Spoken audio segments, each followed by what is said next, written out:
Ele voltou, o boêmio voltou novamente, partiu daqui tão contente, por que razão quer voltar?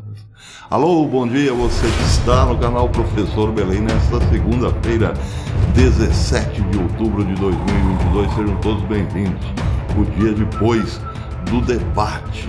Um debate onde Bolsonaro trouxe Lula para uma conversa franca na nossa sala. Vem cá, Lula, chega aqui, vamos conversar.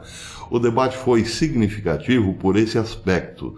Ele deu a oportunidade para que os marqueteiros não tivessem influência nenhuma, nem no gestual, nem no comportamento, embora Lula estivesse também ele treinadinho para logo de cara andar pelo estúdio.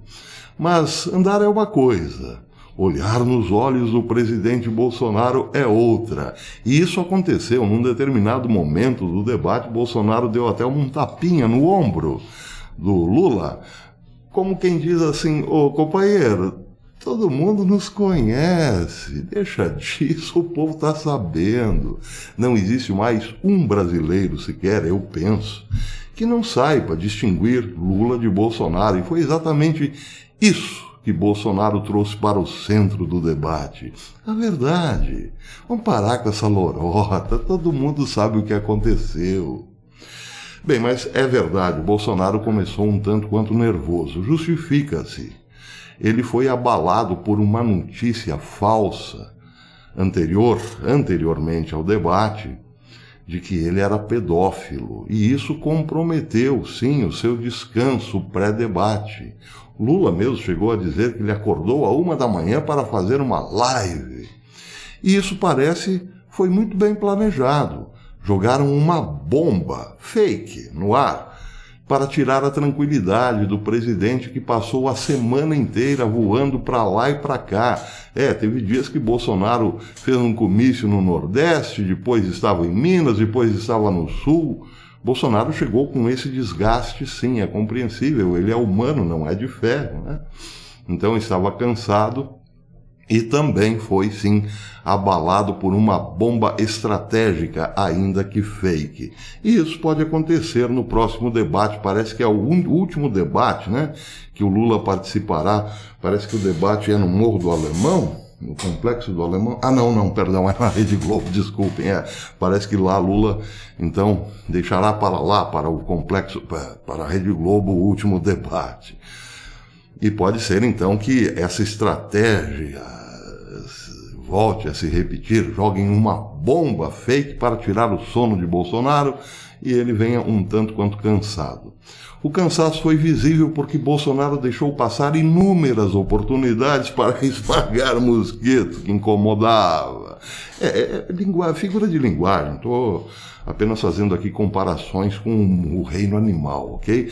Mas Lula deixou sem muitas oportunidades para Bolsonaro dar um tapa no mosquito. Como, por exemplo, ele dizendo-se contrário aos invasores. E outras cositas más. Todo mundo já deve ter falado sobre isso ao limite aí no Twitter. Bem, eu atenho-me apenas às minhas impressões. Uma delas causou-me calafrios. Foi quando Lula disse, acho que, se não me engano, no segundo bloco, meio que assim, rapidamente, sugeriu uma nova Constituição, uma nova Constituinte. Quem sabe tenhamos que fazer aí uma nova Constituição e tal. Bem, esse é o sonho de todo ditador, não é mesmo? Primeiros dias de mandato, primeiros dias no poder, é já trabalhar para uma nova Constituição para perpetuar-se, finalmente, eternamente no poder. Pois é. Além do que, o próximo presidente poderá indicar mais 2 juízes para o Supremo. Então Lula teria 99% dos juízes do Supremo. Outro detalhe que também foi muito mal explorado por conta do cansaço de Bolsonaro foi o primeiro bloco, onde o tema era pandemia. E aí eu, se tivesse o poder de entrar na mente de Bolsonaro, sugeriria que Bolsonaro falasse da saúde, que antecedeu o seu governo, do estado da saúde que antecedeu o seu governo. Lula gosta de dizer que quer tratar o povo, quer cuidar do povo com carinho, etc. e tal. Bom, eles ficaram 14 anos no poder e, ao invés de construir grandes hospitais pelo Brasil inteiro, resolveram fazer estádios de futebol. Bolsonaro poderia ter lembrado isso quando Lula entrou nessa de pandemia, você é culpado pelas mortes, etc, etc e tal. Quanta gente morreu antes da pandemia por falta de bons hospitais e por falta de médicos, não é mesmo? Mas a respeito disso, do debate propriamente, todo mundo já falou e falou com muita propriedade. Bolsonaro, depois do primeiro bloco, foi relaxando, soltando-se, e eu aqui de joelhos rezando o terço, Senhor, ilumina o homem. Pois acho que foi por causa disso também, sem falsa modéstia. Bolsonaro relaxou e trouxe Lula para a sala, e Lula não conseguia, parece, olhar direito para o presidente Bolsonaro. O que realmente chama atenção hoje é o retorno de Sérgio Moro. Ele voltou com muita categoria, ele voltou como um político veterano, Ele, depois do debate, deu uma entrevista falando sobre o debate e sobre Lula, que entrará para os anais da história, porque é a primeira vez que Bolsonaro, ou melhor, que Moro, faz um discurso político sem marqueteiro em cima, falando das coisas que lhe vêm à mente e que saem do seu coração, mas com muita segurança, com muita firmeza. É um novo Sérgio Moro, é um Sérgio Moro político, porém realinhado com o presidente Bolsonaro. Ele foi ao debate, deu a mão para o presidente e depois fez um discurso duro, deu uma entrevista bastante dura, firme, correta, para as câmeras. E está aí, então, o retorno de Sérgio Moro, aquele que foi o namoradinho do Brasil. Bem, eu sou do tempo em que a antiga Rede Globo elegeu Regina Duarte como namoradinha do Brasil. Mas faltava um namoradinho. Esse só veio muitos anos depois, porque Sérgio Moro caiu nas graças do povo ao colocar Lula, não diria numa prisão, mas lá numa salinha da Federal em Curitiba, trancafiado. Então surgiu a República de Curitiba e o namoradinho do Brasil.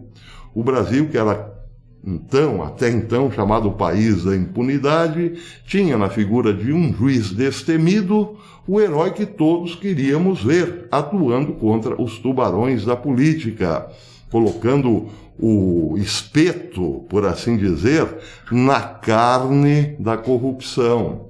Caiu nas graças, evidentemente, mas depois acabou fazendo o que fez, como ministro da Justiça do governo Bolsonaro. Acontece que o Sérgio Moro, que encantava a todos, resolveu usar um modelito dos jardins, um modelito moderninho, politicamente correto, com ares de nojinho para o próprio presidente. Saiu do governo atirando e depois acabou comendo o pão que o diabo amassou. Quase nem se elege para senador. Bem, elegeu-se e agora voltou com muita dignidade. Primeiro ato dessa dignidade, dar um aperto de mão no presidente. E nessa entrevista de ontem ele chegou a dizer, não esperou a pergunta dos repórteres. Ele disse, eu tenho divergências sim com o presidente, mas o que nos une é muito maior do que essas divergências. Disse mais ou menos isso, e isso é digno. O fato mais interessante dessa história é que Sérgio Moro pode sim dar muito apoio, não agora propriamente nas eleições, mas num futuro congresso que olhará com muito cuidado e atenção para certos desmandos que acontecem por aí. E isso é importante.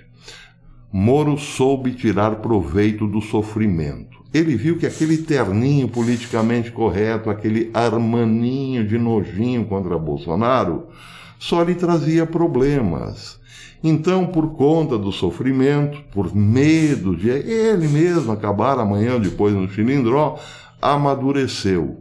deixou a arrogância de lado e agora aparece aí como um verdadeiro político, sinal de que ele é muito inteligente, muito esperto e quer voltar sim às boas com o povo que outrora lhe colocou lá em cima, no topo do sucesso. Ele merece isso, se realmente fizer o que o povo espera que ele faça. Justiça. E o Brasil precisa muito de gente como o Sérgio Moro. Então essa é a parte feliz da história. Ele voltou, o boêmio voltou novamente. Não, o Sérgio Moro não tem nada a ver com boêmio, mas voltou em alto estilo. Senador da República, político alinhado com Bolsonaro e com os anseios da população brasileira. Parabéns, Sérgio Moro, você venceu o debate. Não, brincadeira, quem venceu foi Bolsonaro, e venceu exatamente ali naquela salinha. Vem cá, Lula. Pô, vem cá, cara. Vamos conversar sério, vamos falar sério. Olha, sobre o debate, né, ficou claro que o ex-presidente Lula, infelizmente, não conseguiu responder perguntas importantes que são necessárias para o esclarecimento da população brasileira. Uma delas lá, por que o PT, em 14, 16 anos, quantos anos? 14 anos lá de governo, nunca transferiu os líderes do PCC, Marcola inclusive, para presídios federais de segurança máxima. Em 2006, nessa mesma cidade aqui, tiveram atentados terroristas perpetrados pelo PCC que vitimaram 59 policiais. E o governo da época estadual, hoje vice do Lula, Alckmin, e o próprio governo do PT, Lula, nunca realizaram as transferências. O que adianta ter presídio federal, como ele mencionou, que foi construído mesmo no governo dele, se o presídio não é utilizado para isolar as lideranças da maior organização criminosa do país? O Lula não explicou isso, não respondeu. Quando ele foi indagado pelo Josias de Souza sobre o Petrolão, ele não respondeu e mentiu. Quem nomeou os diretores da Petrobras? Paulo Roberto Costa, Nestor Severó, Renato Duque, que estão no núcleo da corrupção da Petrobras, que era suborno, sim, vinculado a um projeto de poder do governo do PT, foi o Lula, não foi o Conselho de Administração. O Conselho de Administração aprovava ou rejeitava o nome. Mas a força do presidente da República, nomeando esses diretores, que inclusive confessaram os seus crimes, o Lula mentiu, porque foi ele que a caneta que assinou e aprovou o nome dessas pessoas. Inclusive, segundo os relatos, ele insistiu no nome do Paulo Roberto Costa, que tinha resistência dentro da administração. Ora, eu já falei claramente desde o início do primeiro turno. No primeiro turno, nós tínhamos o nosso candidato do União Brasil. Eu defendi o candidato do União Brasil, a Soraya Tronic. No segundo turno, eu me coloco claramente, eu sou contra o Lula e contra o projeto de poder do PT, que querem voltar, como diz o próprio Alckmin, querem voltar à cena do crime. Eu acho que isso é inaceitável. Eu preciso chegar na minha casa e poder olhar para o meu filho e dizer que o crime não compensa. E não consigo, nessas circunstâncias, aprovar qualquer volta do PT ao poder. Tenho sim minhas divergências com o presidente Bolsonaro, mas as convergências são muito maiores, e em especial em relação ao fato de que o PT, se nós permitirmos que o PT volte ao poder, eu acho que o Brasil caminha para um desastre não só econômico, mas moral. Até depois.